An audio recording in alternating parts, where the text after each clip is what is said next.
Aproximadamente a 10 pies de distancia y allí va el Papa Francisco entre aplausos de su gente. El Gordo y la Flaca fue el primer medio en entrar. La seguridad nos permitió compartir esta experiencia. Han permitido grabar dentro de la basílica, algo que nos sorprendió muchísimo porque en algunas otras oportunidades no permitían. Señores, en el día de hoy, miles y miles de fieles de alrededor del mundo han estado esperando en línea por horas para darle el último adiós al Papa Francisco. Bienvenidos al Gordo y la Flaca. Gracias por acompañarnos. Como saben, uno de los papas, Raúl, más queridos, yo diría, en la historia, el número 266 en ocupar este puesto. Y obviamente, Raúl tuvo la bendición, que es de lo que todo el mundo habla, que pudo oficiar esa última misa de Pascuas, algo que ha tomado una connotación muy especial para todos nosotros, especialmente los latinos, que tanto lo quisimos, que fue un hombre que habló tanto del amor, de la sonrisa, de ser humilde, de dejar al lado, o sea, todas esas cosas que no son necesarias en la vida, y puso en perspectiva muchas cosas lindas de lo que es ser feliz, lo que es ser un ser humano que verdaderamente sea bueno para esta sociedad. Y lo que tú terminas de decir, Lili, que terminó lo que era el domingo de resurrección, y después de haber dado la vuelta al Vaticano, el Papa, que estaba extremadamente mal de salud, muere. Esto quiere decir, y hay las dudas, Lili, y ahora muchas personas se están preguntando, el Papa lo tenían vivo, a través de todo lo que le estaban dando, esperaron al día de resurrección y después él mismo decidió, ya hasta aquí llego, no quiero recibir más nada y quiero morir en paz y tranquilidad. ¿Quién sabe si eso es lo que verdaderamente sucedió? Nunca yo creo que se va a saber, pero creo que esos son los misterios entre la vida y la muerte. Muchas personas dicen que efectivamente que sí, que uno decide qué vio. ¿No está raro esto? Claro que sí, obviamente, ¿me entiende? Ha tomado una connotación muy especial, pero bueno, nuestra querida Tania Charry, señores, estuvo presente hoy en la procesión, así que vamos a pasar directamente con ella. Ella se encuentra con María Antonieta Collins para que nos expliquen todo lo que se ha vivido, señores, en el día de hoy allá en la Basílica de San Pedro. Adelante. ¿Cómo estás, Lili? ¿Cómo estás, Raúl? Efectivamente, hoy fue un día lleno de emociones y estoy aquí con María Antonieta Collins. Yo feliz de estar con ella porque, como yo le digo, es una enciclopedia en todo lo que tiene que ver con el Vaticano porque sabe cada detalle. María Antonieta, hoy fue un día lleno de emociones, no encontradas. Doloroso sobre todo eso. Verlo salir por última vez desde Casa Santa Marta, en hombros ese ataúd, no en carroza como sucedió con Benedicto XVI. Verlo entrar a la basílica y verlo hacer el mismo recorrido que hiciera en el Papamóvil después de la bendición Urbi et Orbi del domingo. Ahí estamos viendo esos hombres que lo llevan cargando, son los sugieres pontificios, que en realidad son nobles de familias romanas muy importantes que han heredado ese puesto por siglos. ¿Así? Exactamente, los que van cargando es un honor y custodiado por la Guardia Suiza, que vuelve a reaparecer a pesar de la sede vacante que los mantiene acantonados. ¿Por qué? Porque ellos son los custodios oficiales del Papa.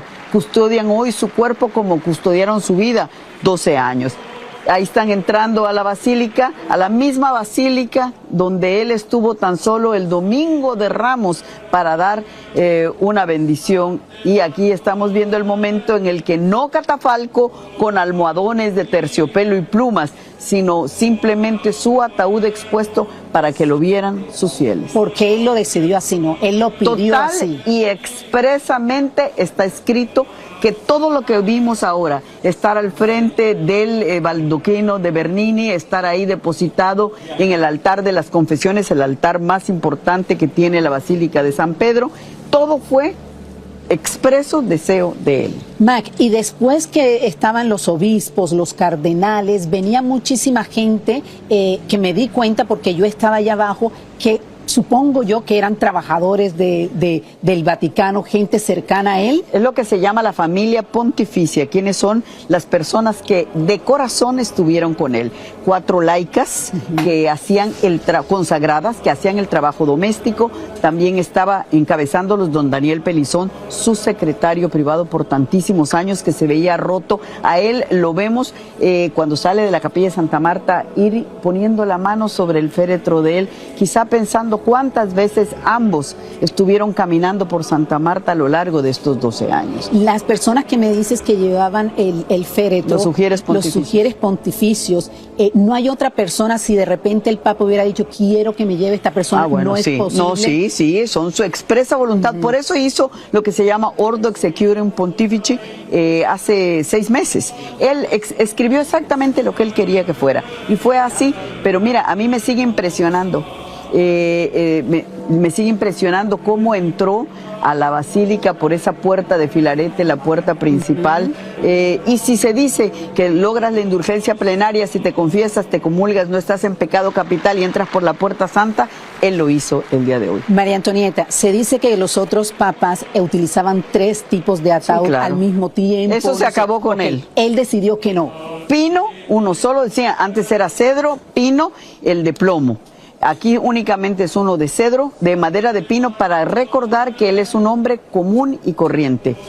Los almohadones, porque yo estuve presente nuevamente. Oye, tú tuviste esa maravilla. Sí, pero en otras oportunidades, y lo veía antes en la televisión, no lo podía ver presente hasta hoy, los papas se veían como levantados por el catafalco. Él prohibió el catafalco, porque él no quería esa parte, una plataforma inclinada, porque él quería no un entierro de papa ni magnificente, sino un entierro de un obispo, recordando que era tan hombre mortal como todos los demás. Y como bien lo dices, yo hoy tuve la oportunidad, el privilegio, por decirlo de alguna manera, sí, de estar presente, no solamente en el recorrido del ataúd, lo vi cuando iba pasando a solo 10 pasos de distancia, tuve que llegar muy temprano, quería vivir esa experiencia como las personas, hacer la fila, hacer la cola, y fue unos sentimientos encontrados, entrar a la basílica, en donde hemos entrado antes, con esa majestuosidad que tiene la basílica, pero saber que al final del camino, de ese camino que estaba puesto allí, iba a encontrar a ese papa que era nuestro líder, yo como católica practicante, el líder que seguía, pero ya no iba a estar con esa vida y esa que siempre lo veía en televisión. El hombre que nos enseñó a rezar por él, que nos pedía rezar por él, ya no está. Ya no está. Y quiero presentarles esta historia de cómo fue mi experiencia para llegar hasta el momento de ver el cuerpo del Papa Francisco. A las 6 de la mañana empezaron a llegar las personas que querían ser parte de la historia.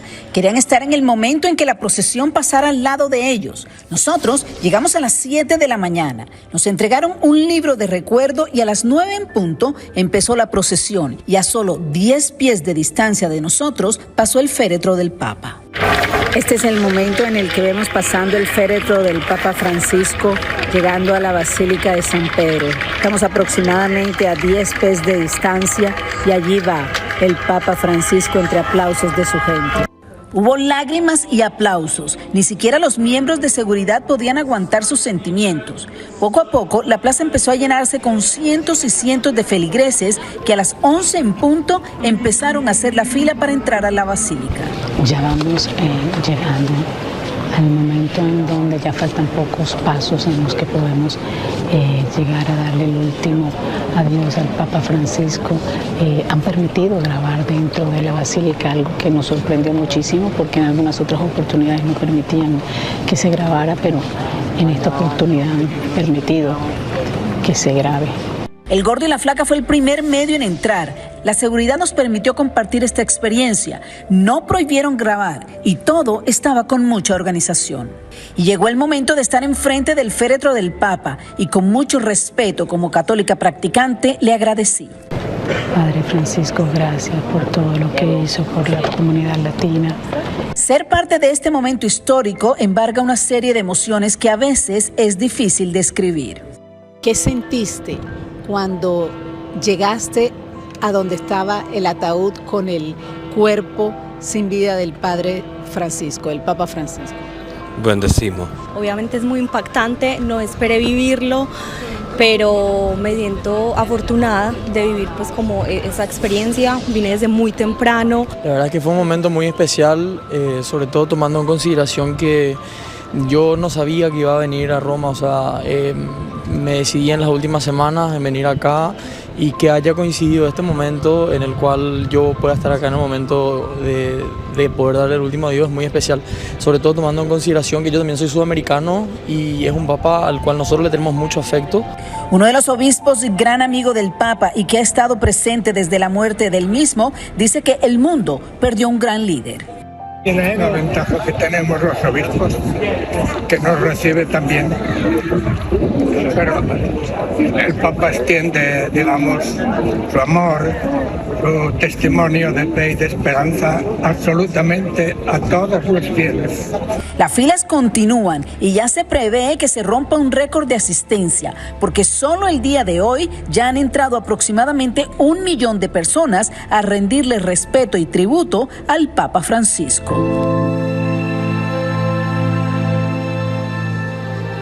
María Antonieta, esto es algo de los recuerdos que nos dieron cuando entramos a la basílica, exactamente. Los que imprimen los maestros de las celebraciones litúrgicas. Y quería preguntarte algo, lo que mucha gente se está preguntando, ¿cuándo comienza el cónclave? ¿Cuándo se va a conocer el nombre del nuevo Papa? Hoy se acaban de dar a conocer hace unos momentos que el novenario empieza el domingo 27 de abril al domingo 4 de mayo. Queda pendiente entonces la fecha del cónclave dependiendo de eso. Hoy se dio apenas a conocer esto, vamos a ver qué sucede los próximos días. O sea que podríamos hablar de mayo, en la primera semana de mayo podría ser. Todo depende, a lo mejor se puede adelantar por otras circunstancias. Bueno, vamos a estar pendientes de todo lo que dice María Antonieta, porque como les digo, es una eminencia en esto del Vaticano y todo lo que tiene que ver, y nosotros vamos a estar muy pendientes. Regresamos más adelante con otras historias aquí desde Roma. Tania, ya comenzaron a llegar todos los cardenales de alrededor del mundo, de todos los países del mundo, desde Asia, América Latina, Estados Unidos, Europa y África. Esta gente ahora son los que están para buscar en el conclave el nuevo Papa. Y aquí empiezan las peleas, la cizaña entre ellos, a ver a quién eligen, porque algunos tienen sus favoritos, otros quieren empujar por aquí, sacar los trapos sucios de los otros, y esto de verdad se convierte en algo que la gente no se imagina de lo que puede pasar dentro de la Iglesia católica. Bueno, Raúl, ¿y tú estás describiendo la película que fue? No estoy escribiendo la película. Sé lo que pasa ahí porque esta no es la primera vez que pasa. Siempre se ha hablado que se debe elegir un Papa negro, que todavía no lo han elegido. Siendo uno de los continentes más importantes, África, nunca han elegido un Papa negro, ni creo que lo van a elegir, y siempre dicen, ahora dicen que quizás uno de ellos es el que está entre los que van a elegir, pero también se está hablando de uno de las Filipinas, donde está alguno de los fieles, el país entero casi es católico en las Filipinas. Francisco abogó mucho por las minorías. Y entonces vamos a ver lo que pasa en todo eso. Tania, te quería preguntar, ¿has podido ver alguno de los cardenales que están llegando a Roma ahora para lo que va a pasar en las próximas semanas? Para que tú seas santo. Vi a muchos de los cardenales esta mañana en la procesión, Raúl. Hoy muchos estaban detrás, muy bien organizados. Muchos de los que, por supuesto, van a participar en el cónclave. Recuerda que en el cónclave participan los cardenales que tengan menos de 80 años, pero hay muchos, ya hay muchos aquí. ¿Cuántos porque los vi en la procesión esta mañana? ¿Cuántos pudiesen participar en este proceso, Tania? ¿Han dado un número? ¿Cuántos de ellos se reúnen? Son todos los que hay, todos los que no. Sí, pero ¿cuántos? Estamos hablando de 20, 30, 50, no, hay muchos más, Lili. Exacto. 138, son 138. Ok, porque sé que había un número exacto, 138. Se dicen que uno de los que pueden escoger Corrijo, 135, son 135. Sería 135, ok. El cardenal que está en el Congo, en África, pero también el de las Filipinas y quizás también alguien de los Estados Unidos, que yo no creo que tiene tanto chance, pero aquí puede pasar cualquier cosa, porque cuando esa gente, con mucho respeto, se reúnen, eso es, cada uno se pone del lado del uno, del otro, y ahí ustedes piensan, oye, estar en el Vaticano no es fácil, Lili.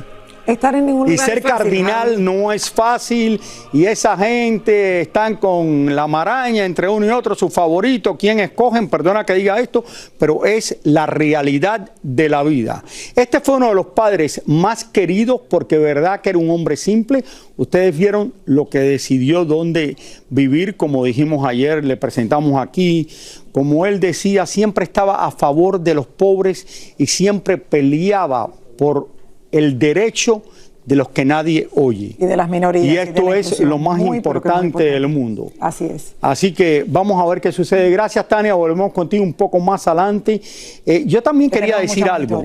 Tú sabes que cuando el vicepresidente de los Estados Unidos, J.D. Vance, estuvo con él el domingo en la mañana, el Papa estaba de una manera, y él no era uno de los fanáticos de J.D. Vance ni de Donald Trump, porque ya se había manifestado así, le dio regalos para sus hijos, esto en el Duomo de Santa Marta, allí donde él los recibió, donde vivía el Papa.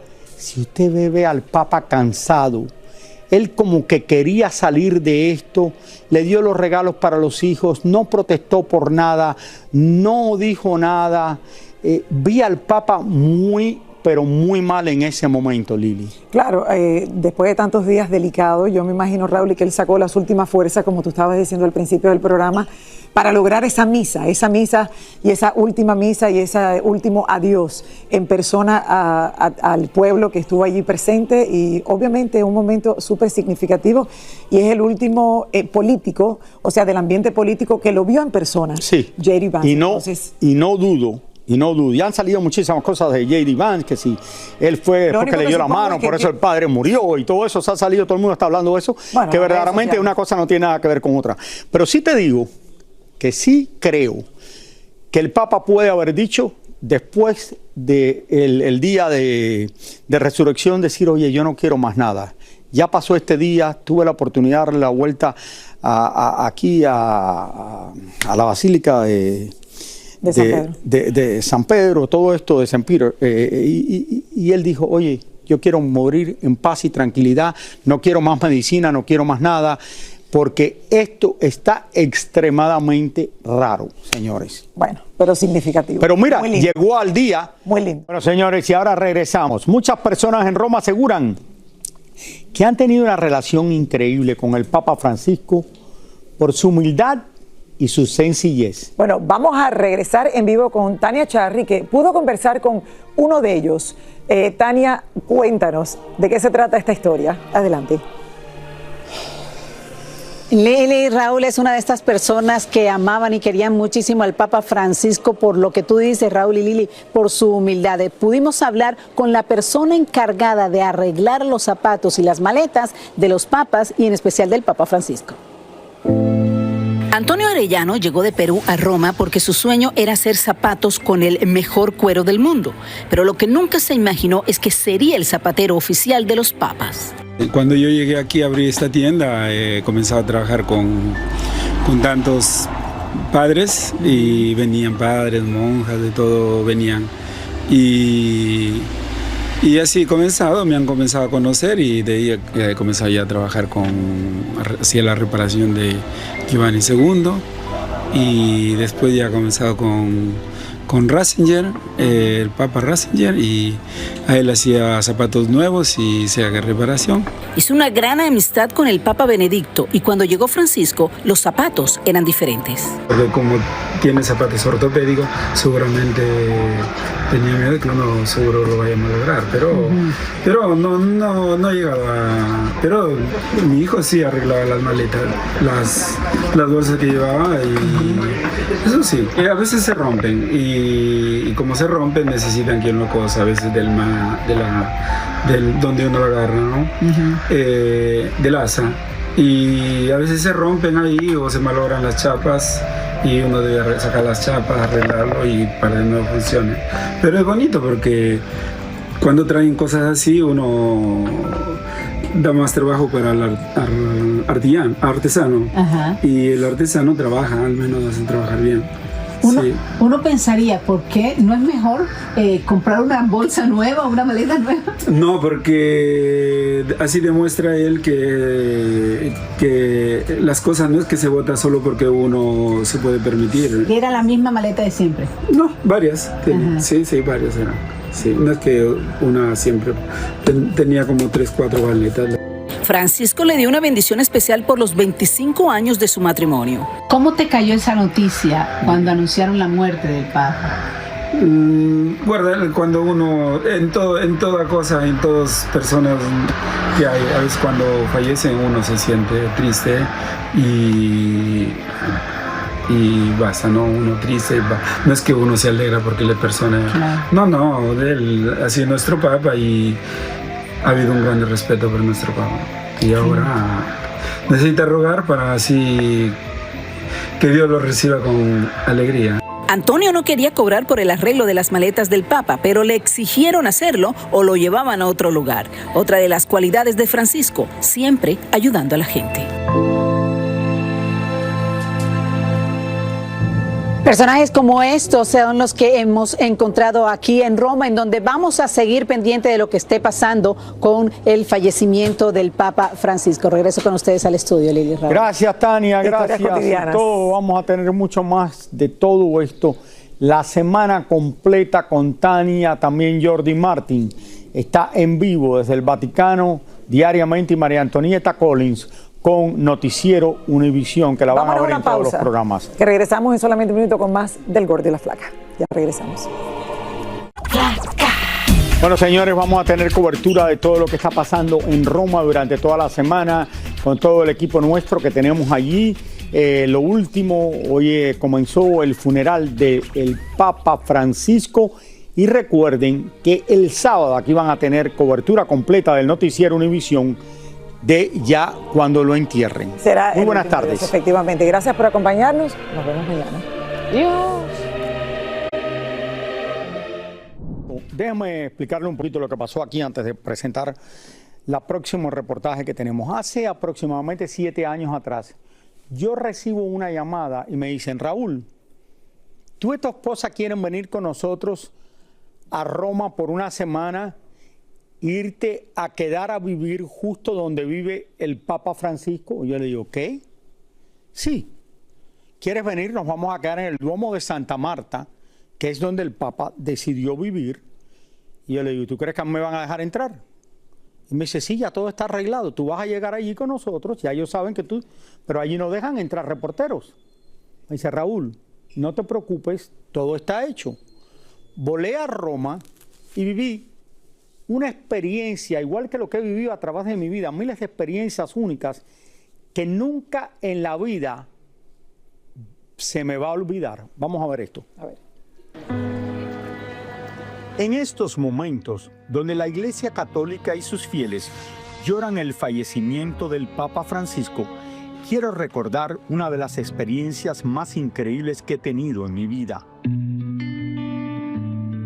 En diciembre del año 2017, fui invitado al Vaticano por el doctor dominicano Ramón Tayat a pasar unos días en el mismo lugar donde falleció la máxima autoridad de la Iglesia Católica, el Duomo de Santa Marta, que es la residencia oficial del pontífice dentro de este pequeño país.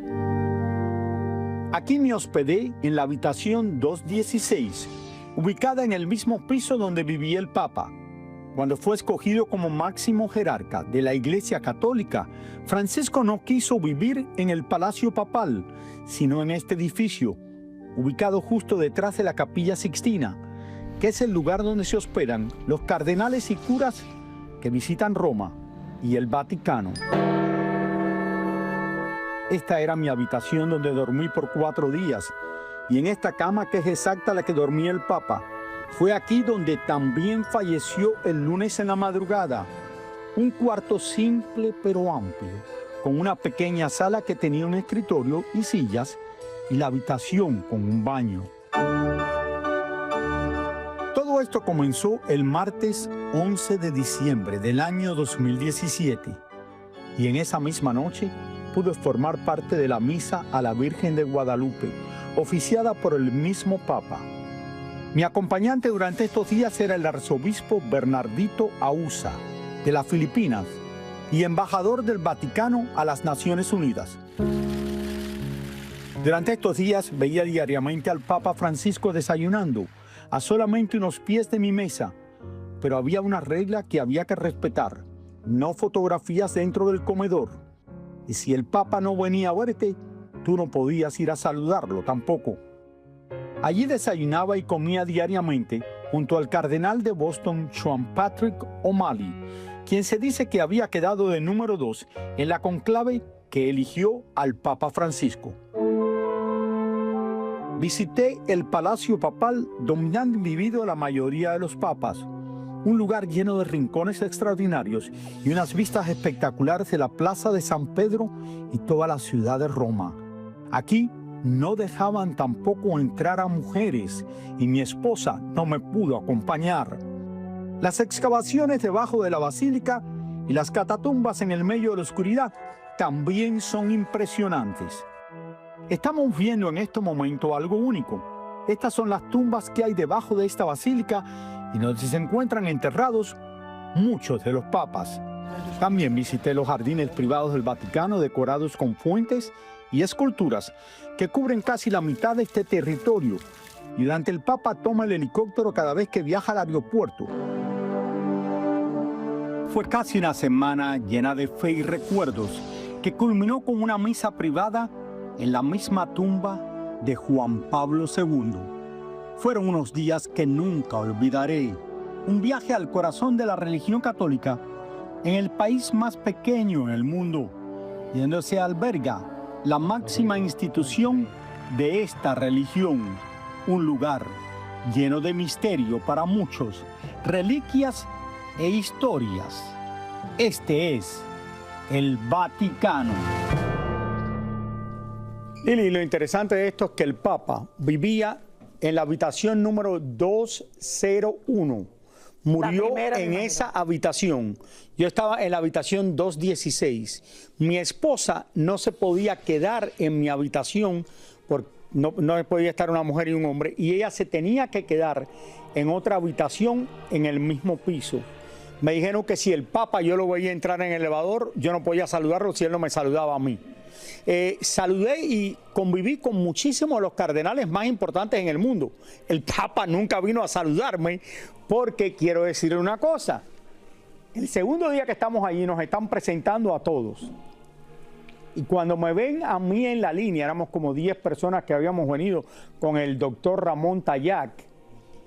Hay un hombre, uno de los curas, que creo que era de México, que pone una cara y hace así. Y le dice al otro, como diciendo, mira quién está ahí. Yo pensé que me iban a votar, pero no me dijeron nada. Yo me quedé allí, hice todo lo que... Lili, te estoy diciendo yo te estoy diciendo la verdad, lo que yo viví allí. Me trataron de maravilla, lo pasé increíblemente bien. En la noche, cuando yo dormía, me daba un poco de miedo de dormir solo. Había un poco de calor en mi habitación, tenía que abrir la ventana. Y sabiendo que el Papa estaba en el mismo piso, yo no quería hacer mucho ruido hablando por teléfono. Se oían unos ruidos extraños allí, así, y yo estaba ahí, que al cuarto o quinto día que salí de allí me fui al hotel, me tomé una botella de vino tremenda. De verdad que fue algo único. La cama de él es exacta esta, pero el espaldar es diferente. El cuarto de él, la sala, era un poco más grande que la mía y tiene diferentes muebles porque él recibe allí a muchos cardenales y curas. Pero prácticamente es lo mismo. Un lugar simple, un lugar que el edificio es moderno, dentro del Vaticano. Los cuartos no son feos. No es, Raúl, moderno no es. No es moderno, pero es un edificio, si tú lo ves, mira el edificio, ahí está. Sí. No es un edificio antiguo. Eso creo que fue hecho en el año 60 o algo así. Bueno, ahora cuando empiecen a hacer el famoso conclave para elegir al nuevo Papa, todos los cardenales que vienen de alrededor del mundo y las personas que son invitadas se van a quedar allí, Lili. Claro, ese es el lugar, Raúl, y que por tradición, lo que tú habías dicho, y es el primer Papa en la historia que escogió, en vez de vivir en el Vaticano, escribir en este lugar, fue algo más humilde que nunca de lo que él tenía que hacer. En la vida se me va a olvidar. Una de las grandes cosas, de los placeres que uno consigue trabajando en televisión y por tener buenos amigos. No sé Vámonos si una placeres, pausa. porque Raúl tenía miedo en la habitación donde durmió. Es el colmo de lo que yo he escuchado en estos 27 años. Vamos a una pausa, ya regresamos. Ay, Raúl. Seguimos con lo del Papa, sigue el funeral del Papa. El sábado es el entierro y después comienza la conclave, que es la religión más seguida en el mundo por sus fieles. Esto va a ser algo increíble. Seas católico o no, el Papa sigue siendo una de las personas más importantes en el mundo. Entonces, no, hay gente que dice que es la persona más importante. Más importante junto con el presidente de los Estados Unidos. La más informada y una de las personas que más influyen. Ahora, dicen que van a escoger que los que tienen más chance de ganar es un italiano, que no ha habido un italiano como papa en 40 años, un africano y un filipino, y después quizás un americano. Yo pienso, como lo he dicho toda la semana y mucha gente lo dicen, que tienen que escoger un papa africano, claro, que nunca han tenido un papa negro, y donde la religión católica está adquiriendo más seguidores año tras año en el continente africano. De que lo hagan, no creo, porque esta gente es un problema, todo esto para ellos. Aparte de esto... Tiene que haber mucha política envuelta, obviamente. Tú estabas hablando de cómo iba a ser esto, cómo se iba a desarrollar, y tú estabas mencionando, estos se van a sacar los trapos sucios. O sea, y yo te estaba molestando diciéndote, tú estás hablando de la película que acaba de ser nominada al Oscar, que obviamente todo el mundo la está viendo ahora, para tener una idea. No, pero Lili, yo llevo leyendo de la Iglesia Católica por años. No, lo sé. Porque es una cosa fascinante lo del Vaticano. Total. No es de la película obviamente la vi, pero es una cosa fascinante, y llevo leyendo esto desde hace muchos años, de la Iglesia Católica, de los problemas que tienen de dinero. Vamos a empezar por esto. Vamos a empezar política envuelta tiene que haber. El Papa Juan Pablo, el Francisco ahora, estaba tratando de cortar todos los gastos porque decían que el Vaticano tenía problemas de dinero. Aparte de ser uno de los lugares donde hay más riquezas en el mundo. ¿Cómo el Vaticano va a tener problemas de dinero? Sí, Lili, sí. Tenían problemas con el dinero, estaba tratando de recortar todo, habían robado mucho dinero, uno de los cardenales del Vaticano, que después lo metieron preso, y ahora quiere volver cuando vengan a la conclave. Pero si hasta el sobrino del Papa, que acaba de fallecer, le han tenido que dar dinero para que vuele de Argentina a darle el último adiós a su tío. Es uno de los lugares que tienen más riqueza en el mundo, más que la reina de Inglaterra, más que nadie. Por otro lado, vamos a ver todo esto que está pasando allá. Lili, todavía no se sabe, la gente piensa, oye, este es el favorito, este es el que esperan, ahí puede pasar cualquier cosa en la conclave, sí, cualquiera puede ganar. Estoy de acuerdo contigo. Esto es como un juego de fútbol. Pero creo que siempre ha sido así, Raúl. Lo que pasa es que ahora estamos más conectados que nunca, ahora todo el mundo da su opinión y estamos todo el mundo en redes sociales escuchando también opiniones de todos lados del mundo, pero... Tú sabes, mira, dice que tienen problemas de dinero, y alrededor del mundo, cuando tú vas a la iglesia, te piden, te pasan una vez, no, 2 veces. 2 veces en la iglesia para que tú des dinero. Ese dinero. Tú das las 2 veces. Yo doy las 2 veces. Yo doy las 2 veces. Sí, por si las moscas. Doy las 2 veces. Por si me dicen, entonces, no llega hasta el cielo, cuando voy a San Patricio de Nueva York, doy 2 veces. Ahora, todo ese dinero que dan, se queda la iglesia y la ciudad, y el resto del dinero lo mandan para el Vaticano. Todas las semanas llega ya dinero, esa gente tiene un montón de dinero que le dieron en cash. Esto es una cosa que es una experiencia religiosa. Exactamente. Vamos a ir con Tania Charri, señores, que sigue en la Ciudad del Vaticano con muchas más noticias de lo que ha salido sobre el fallecimiento del sumo pontífice. Tania, adelante. Tania, adelante.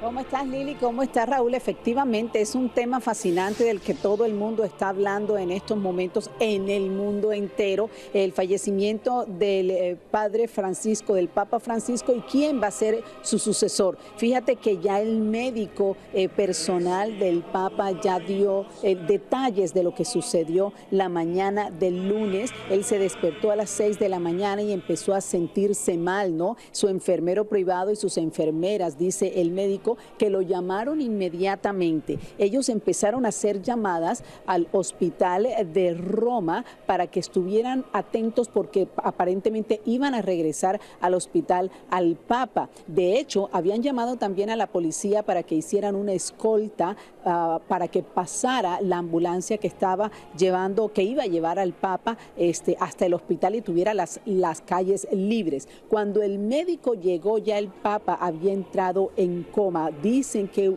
le hizo una cierta señal y el médico dijo exactamente, ya no vi la necesidad de llevarlo al hospital porque él quería morir en su casa. Entonces él decía que ya el Papa le había manifestado eso. En el momento que ya tú no veas que hay nada que hacer, que ya no tengo nada por lo que luchar, déjame morir en casa. Y cumplió su deseo. Así que son noticias que poco a poco se van conociendo detalles. Y oigan, Lili, Raúl, yo estoy impresionada en realidad porque aquí siempre se ha respirado desde que yo llegué un clima de paz, como de profunda tristeza, de mucho respeto, pero no deja de haber controversias, yo creo que hasta en las mejores familias, ¿no? Y aquí, increíblemente, se ha desatado una controversia con un sobrino del Papa que está viviendo en Argentina. Miren este caso, este chico se llama Mauro. Él llama a un programa de televisión muy famoso en Argentina y le dice, yo soy el sobrino del Papa y me encantaría poder asistir al funeral, pero no tengo dinero. La verdad es que se me hace muy complicado ir porque no tengo dinero. Le hacen una entrevista, los argentinos se conmueven con lo que él estaba diciendo. Imagínate, el sobrino del Papa no podía ir al Vaticano al funeral. Y una agencia de viajes le ofrece el tiquete aéreo para él y para su esposa. Le ofrecen incluso un hotel en Roma. Llega acá, le sacan el pasaporte en 15 minutos porque no tenía pasaporte. Lo recibe aquí los miembros de la Cancillería del Vaticano también y lo instalan primero en una casa con sus primos y luego aparentemente lo llevan a un convento. Esto está pasando y todo el mundo dice, wow, el sobrino del Papa pudo ir al funeral de su tío, qué bueno.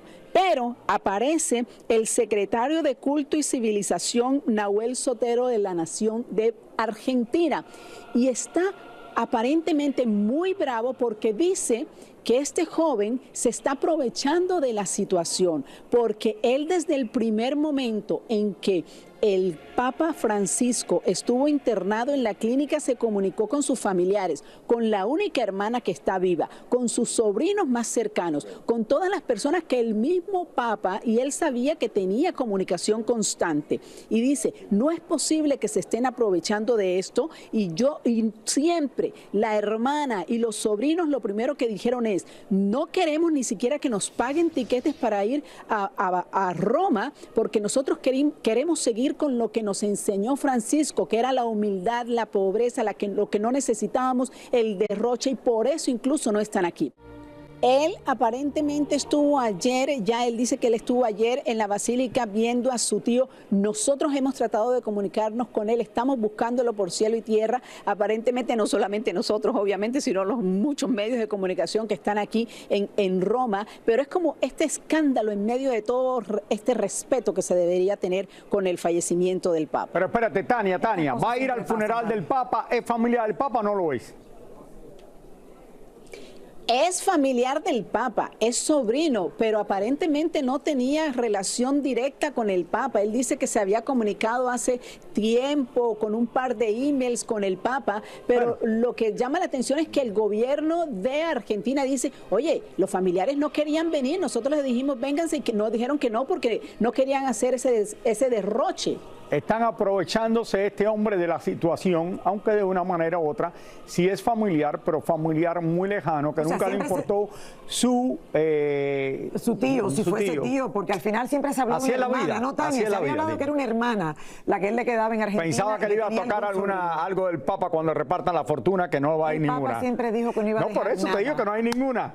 Exacto, no hay ninguna. Tania, al final me imagino que todo el mundo pensó que era el famoso sobrino del que se había hablado públicamente, que nunca se ha confirmado, pero obviamente sí se ha dicho que él le quedaba una hermana allá, que ahora sabemos que sí es cierto, pero como que le dio pena aceptar que le pagaran a todos, a los primos y eso.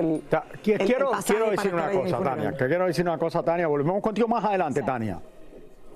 Volvemos al Vaticano. La razón de que decimos todo esto aquí, porque es la verdad, y estoy diciendo esto porque he leído mucho del Vaticano, como dije anteriormente, pero en este momento mucha gente no te van a decir esto en otros programas, porque este programa se presta para esto, el gordo y la flaca, y otra gente dice, ay, yo no voy a decir esto, no me van a dejar entrar aquí en el Vaticano, no me van a dejar hacer esto. El Papa lo están velando en un momento, y hay gente que dice, Raúl de Molina dice este disparate en un momento. No, yo no estoy diciendo un disparate, yo estoy diciendo la verdad. Todo el mundo sabe que en el Vaticano siempre ha habido problemas, serios problemas. Entonces, oye, te estoy yo diciendo lo que no es nada nuevo.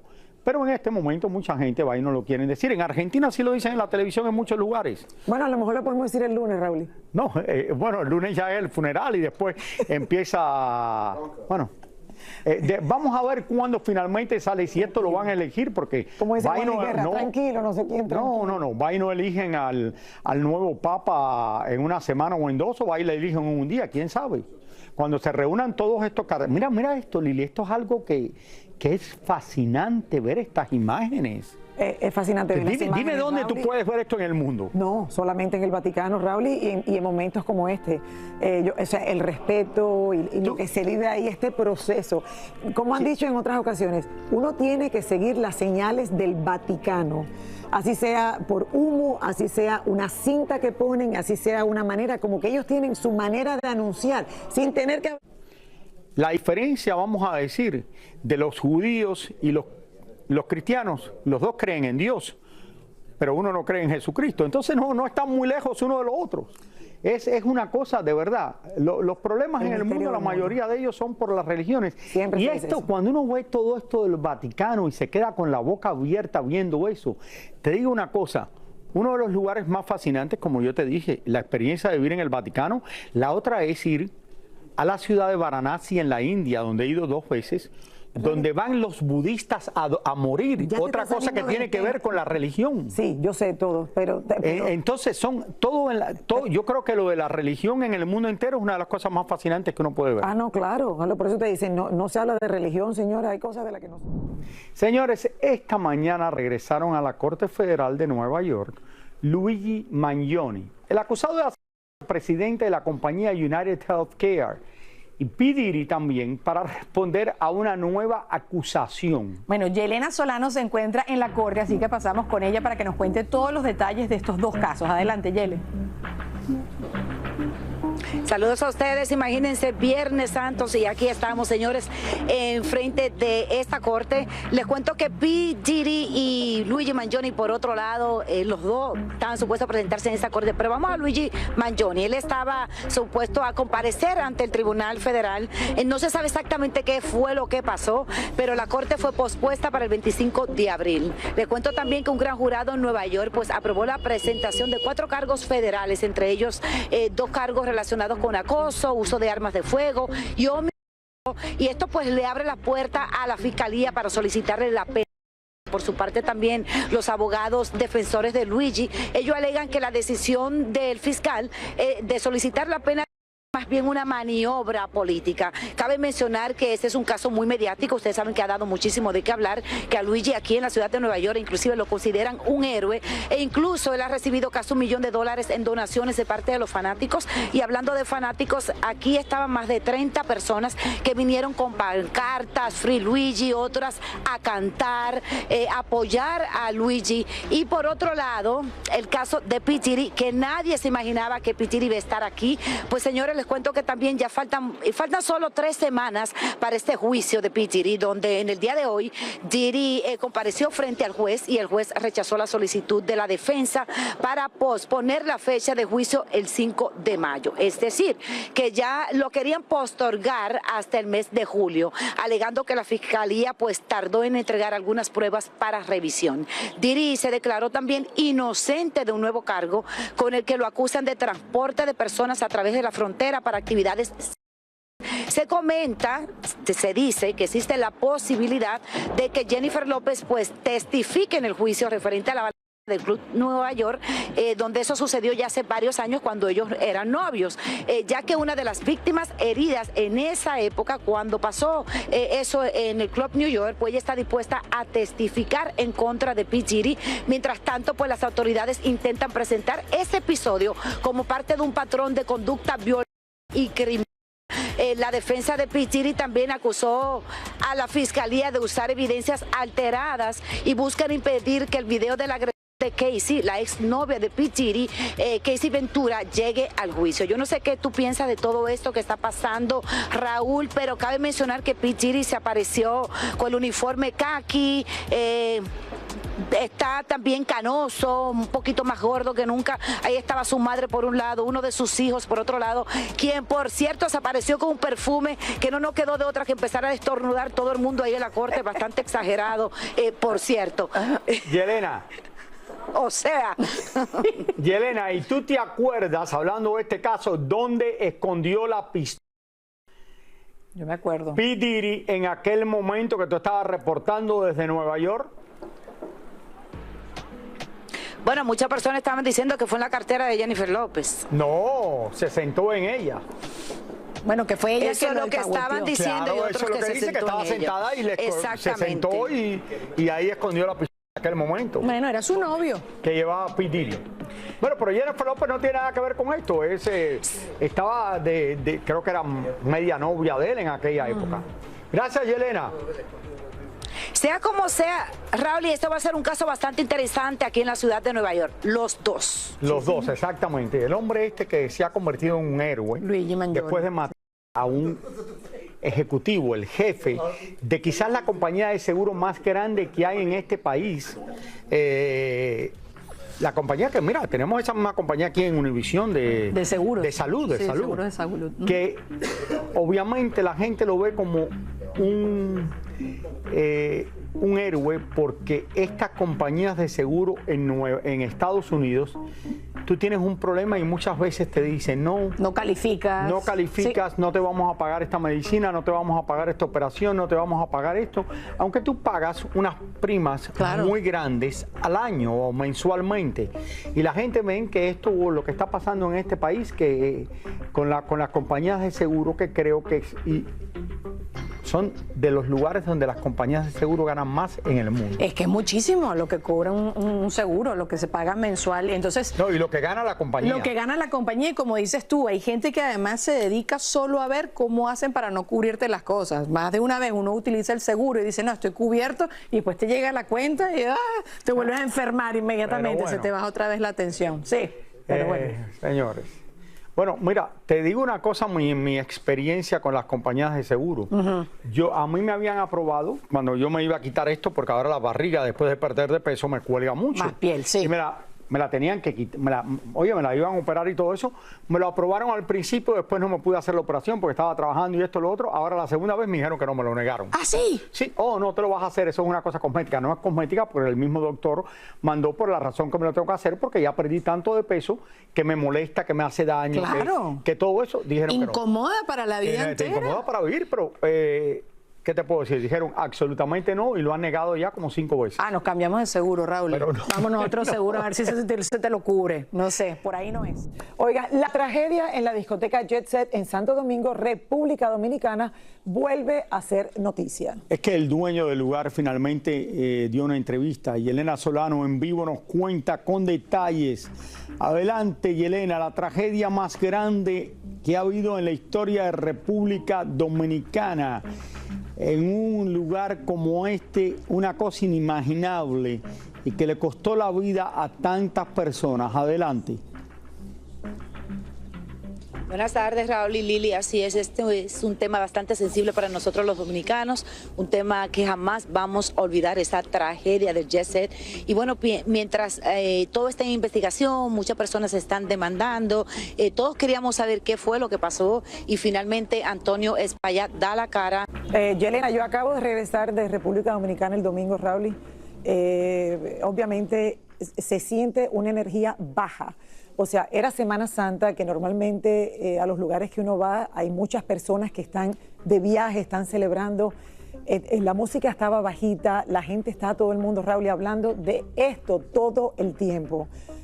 Tuve la suerte de encontrarme donde estaba con David Ortiz, que tiene una fundación para niños, y me estaba diciendo, tú sabes que el dominicano ha sido muy especial, Raúl, y ha tenido mucho cuidado en tomar una posición antes de que este señor diera la cara, antes de que varias personas se ocupen primero de lo que está pasando. Pero obviamente todos esperan justicia, todos esperan que algo pase, porque la destrucción de familias Lili, ha sido horrible. yo te voy a decir algo. Y te voy a decir, dame un segundo, te voy a decir exactamente lo que él me dice. Hay 300 niños huérfanos, 300 niños huérfanos de una tragedia que no importa lo que pasara ahora en el futuro, ya esto no, o sea, ya no va a regresar a nadie, no va exactamente, a esto es lo que te iba a decir yo. Entonces, lo único que nos queda es tratar de ayudar, a toda esa familia, esa gente que se ha quedado, y que no nos olvidemos. O sea, ¿cómo se hace esto? ¿Cómo se hace un trabajo? ¿Cómo se vive este proceso? Ayer hubo una misa para la familia Grullón, aquellos que conocen la familia Grullón del Banco Popular, horrible. O sea, ver a personas que yo conozco y que quiero tanto paradas en el altar, dándole el pésame a los cientos y cientos de personas que fueron allí a la catedral en la zona colonial. Tú sabes que en otro país el dueño del lugar lo hubieran metido preso inmediatamente. Estoy de acuerdo contigo. No en Estados Unidos, porque aquí la ley es diferente, pero en otro país hubiera pasado eso. No estoy diciendo, quiero que me entiendan, sí. No estoy diciendo que este señor tenga que estar preso, eso no es lo que yo digo. Yo digo que en otro país, en Brasil, en cualquier país pasa, van al dueño y le dicen, no, esto es culpa tuya, ya, y vas preso sin preguntarte nada. El problema es que yo no creo que el dueño de esta discoteca nunca pensó que ese techo se iba a caer. Bueno, no pensaba eso, ni se imaginaba eso, claro. Porque él no quiere tener eso en su conciencia, ni tener ese problema en su vida, que le puede costar también a él la vida. Claro. Entonces, es un momento muy difícil, y yo digo, como él dice, quería ir allí, y me dijeron, oye, por mi seguridad no voy a ir allí.